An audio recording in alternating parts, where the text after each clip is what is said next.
కోనసీమ జిల్లా ఇరుసుమండలో క్రమంగా మంటలు అదుపులోకి వస్తున్నాయి. ఓఎన్జీసీ ఫైర్ ఫైటర్స్ తీవ్రంగా శ్రమిస్తున్నారు. ఢిల్లీ నుంచి వచ్చిన ప్రత్యేక బృందం మంటలను ఆర్పేందుకు తీవ్రంగా శ్రమిస్తోంది.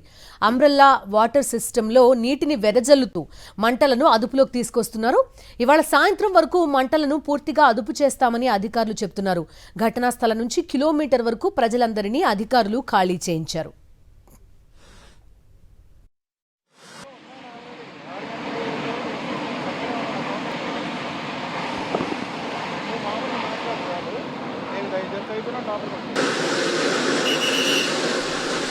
అయితే ఈ బావి ప్రమాదకరమని గతంలోనే నిపుణులు హెచ్చరించారు. ప్రమాదం జరిగే అవకాశం ఉందని గుర్తించి 12 ఏళ్ల కిందటే మూసేశారు. తాజాగా గుజరాత్కు చెందిన డీప్ సీ సంస్థ డ్రిల్లింగ్ బాధ్యతలు తీసుకుంది. అంతా భయపడినట్టుగానే బ్లోఅవుట్ సంభవించింది. 12 ఏళ్ల క్రితం మూసేసిన బావిని ఎందుకు తెరవాల్సి వచ్చిందని అక్కడి స్థానికులు ఆగ్రహం వ్యక్తం చేస్తున్నారు.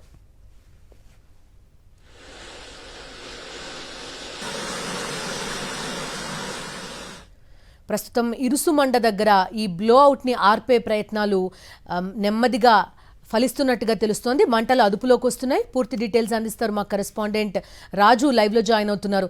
రాజు, చెప్పండి, పూర్తిగా కంట్రోల్లోకి వచ్చాయా మంటలు? అదేవిధంగా ఒక ప్రశ్న ఏంటంటే, ఎందుకని అప్పుడెప్పుడో మూసేసిన బావి మళ్లీ తెరవాల్సి వచ్చింది? రైట్ బిందు, ప్రస్తుతం అయితే ఏదైతే ఇక్కడ ఉన్నటువంటి ఆ బ్లో అవుట్ అయితే మంటలో అదుపులోకి రాని పరిస్థితి అయితే కనిపిస్తుంది. ఓఎన్జీకి సంబంధించినటువంటి ఫైర్ ఫైటర్స్ తో పాటుగా ఆంధ్రప్రదేశ్ విపత్తు నిర్వహణకు సంబంధించినటువంటి అగ్నిమార్గ్ సిబ్బంది కూడా జాయింట్ ఆపరేషన్ చేసి ఇక్కడ వాటర్ అంబ్రెల్లా చేసి మంటలను అదుపు చేసే ప్రయత్నం అయితే చేస్తున్నారు. దాదాపు ఈ బ్లో అవుట్ జరిగి 24 గంటలు జరుగుతున్నప్పుడు కూడా మంటలు అయితే పూర్తిగా అదుపులోకి రాని పరిస్థితి అయితే ఉంది. ఈ నేపథ్యంలోనే ఉదయం నుంచి కూడా 4 వైపుల నుంచి వాటర్ అంబ్రెల్లా చేస్తున్నారు. అంటే 4 వైపుల నుంచి మోటార్ ద్వారా వాటర్ ని ఆ మంటల మీదకి వెదజల్లే ప్రయత్నం అయితే ఓఎన్జీసీ అధికారులు చేస్తున్నారు.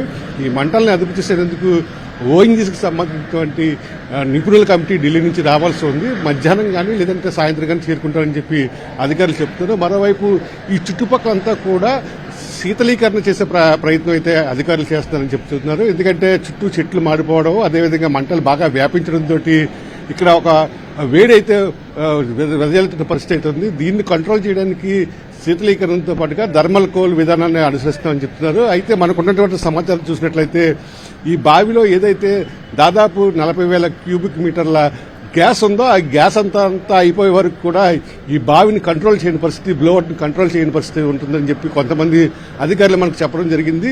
అయితే నర్సాపురం ఓఎన్జీసీల దగ్గర నుంచి ఒక ఎక్విప్మెంట్ తీసుకొస్తున్నారు. ఈ ఏదైతే ఇక్కడ డ్రిల్లింగ్ చేసినటువంటి పైప్ లైన్ ఉందో ఆ పైప్ లైన్ ని లాక్ చేసేందుకు ఒక ఎక్విప్మెంట్ తీసుకొస్తున్నారు. ఖచ్చితంగా దాన్ని లాక్ చేయాలంటే ఆ ఎక్విప్మెంట్ నర్సాపురం నుంచి రావాల్సిందని చెప్పి మరికొంతమంది ఓఎన్జీసీ అధికారులు చెప్తున్నారు. ప్రస్తుతం అయితే మంటలు అదుపులోకి రాని పరిస్థితి ఉంది. బ్లోఅవుట్ ను కంట్రోల్ చేయాలంటే వెల్లో ఉన్నటువంటి గ్యాస్ పూర్తిగా అయిపోతే గానీ కంట్రోల్ రాని పరిస్థితి ఉంది. లేదంటే బావిని పూర్తిగా మూసివేయడానికి కూడా అధికారులు చర్యలు తీసుకుంటున్నారు. రాజు, థ్యాంక్ యూ.